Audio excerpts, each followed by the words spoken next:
Britain's longest reigning monarch, Queen Elizabeth II, died on Sept. 8, 2022.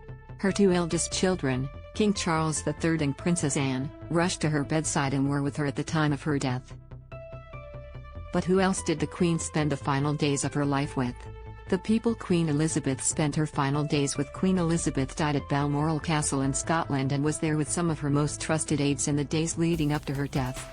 According to Telegraph royal correspondent Victoria Ward, the aides would help her with jigsaw puzzles, deliver her beloved racing post, and simply keeping her company as she watched television.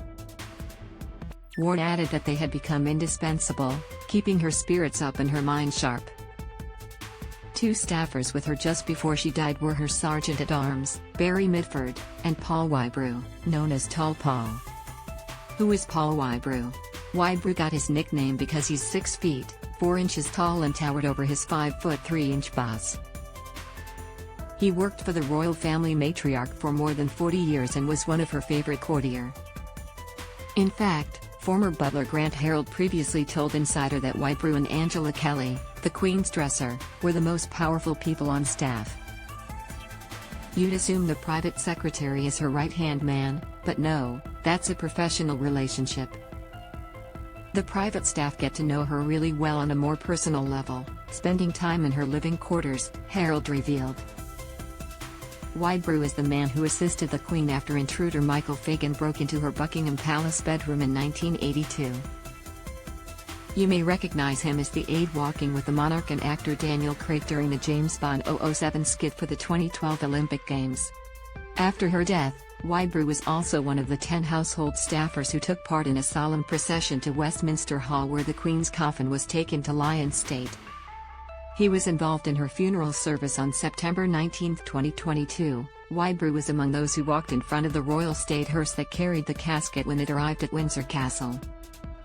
He was one of several staffers to be involved in that service.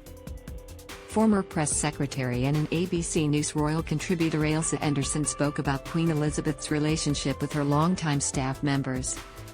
They were very loyal to her. She had people by her side who felt very strongly about protecting her and really took on those roles with a great sense of responsibility, she said via Good Morning America. Anderson added, "You saw the piper there playing at the end of the funeral service.